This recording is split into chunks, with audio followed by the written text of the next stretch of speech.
പ്രിയപ്പെട്ട സീറോ മലബാർ സഭാ വിശ്വാസികളെ, ഏകീകൃത വിശുദ്ധ കുർബാനയ്ക്കെതിരെ നിൽക്കുന്ന, സഭയുടെ നടപടിക്രമങ്ങൾക്ക് വിധേയരായിരിക്കുന്ന, ക്രിമിനൽ കേസുകളിൽ ഉൾപ്പെട്ടിട്ടുള്ള, സസ്പെൻഷൻ ചെയ്യപ്പെട്ടിട്ടുള്ള, സഭയുടെ കൂതാശകൾക്ക് ഏർപ്പെടുത്തിയിട്ടുള്ള വിമത വൈദികരുമായി മാർ പാമ്പ്ളാനി പിതാവ് ഇന്ന് എറണാകുളം അങ്കമാലി അതിരൂപതയിൽ നടത്താനിരുന്ന പ്രസ്ബിറ്റർ കൗൺസിൽ വിശ്വാസികൾ തടയുന്ന ഒരു ദിവസമായിരുന്നു ഇന്ന്.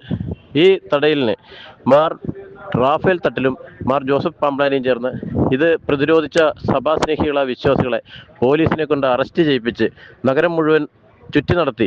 ഏതാണ്ട് 1.5-2 മണിക്കൂർ നേരം നഗരത്തിലൂടെ ചുറ്റുന്ന ഒരു രംഗമാണ് ഈ വീഡിയോയിൽ നിങ്ങൾ കാണുന്നത്. ഇതിനുശേഷം ഇതാ മുളവുകാട് പോലീസ് സ്റ്റേഷനിൽ കൊണ്ടുയിരുത്തിയിരിക്കുകയാണ്.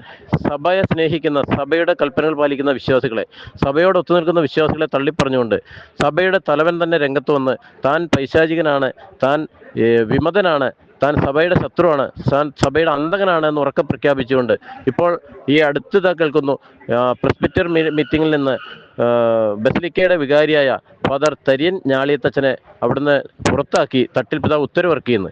തട്ടിൽ പിതാവ് ബസിലിക്ക ഇടവകയിൽ നിന്നല്ല, പ്രസ്ബിറ്റർ മീറ്റിങ്ങിൽ നിന്നും അച്ഛനെ പുറത്താക്കുകയാണ് ഉണ്ടായത്. അത് അപലപനീയമാണ്, അത് പ്രതിഷേധാർഹമാണ്. തട്ടിൽ പിതാവ് ഇതിന് സമാധാനം വിശ്വാസികളോട് പറയേണ്ടി വരുമെന്ന് ഞങ്ങൾ ആവർത്തിച്ച് പ്രഖ്യാപിക്കുന്നു.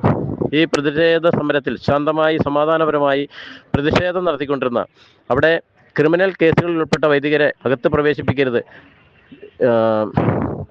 അതുപോലെ തന്നെ സഭയുടെ കുദാശകൾക്ക് ഏർപ്പെടുത്തുന്നവരെ അരമനയിൽ പ്രവേശിപ്പിക്കരുത്, മീറ്റിങ്ങിൽ പങ്കെടുപ്പിക്കരുത് എന്ന് പറഞ്ഞ് സഭയെ സമാധാനപരമായി പ്രതിഷേധം നടത്തിയ സഭാ വിശ്വാസികളെ പോലീസ് യാതൊരു മയവും കൂടാതെ ആ പോലീസുകാരെ മുൻപ് അരമനയിലിട്ട് വാരിയലിൽ ചവിട്ടി പിടിച്ച പോലീസുകാർക്ക്, വൈദികർക്ക് സപ്പോർട്ട് ചെയ്യുന്ന വിധം ഈ പോലീസുകാർ പ്രവർത്തിക്കണമെങ്കിൽ എത്രയോ കൈക്കൂലി ഇവർ മേടിച്ചിട്ടുണ്ടാവും. ഇത് മറ്റുള്ള ഉദ്യോഗസ്ഥർ ഇത് അന്വേഷിക്കേണ്ടതാണ്. ഇവിടെ നടക്കുന്നത് അനീതിയാണ്, നീതി രഹിതമാണ്.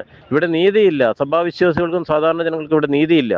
ഇവിടെ പ്രകോപനം സൃഷ്ടിച്ച വിമതർക്ക് നീതിയും, ഗേറ്റ് പൊളിച്ച വിമതർക്ക് നീതിയും, ക്രിമിനൽ ആയിട്ടുള്ള വൈദികർക്ക് പോലീസിൻ്റെ നിർലോഭമായ സപ്പോർട്ടും ഇവിടെ ലഭിച്ചുകൊണ്ടിരിക്കുന്ന ഒരു സാഹചര്യമാണ് ഇപ്പോൾ ഉള്ളത്.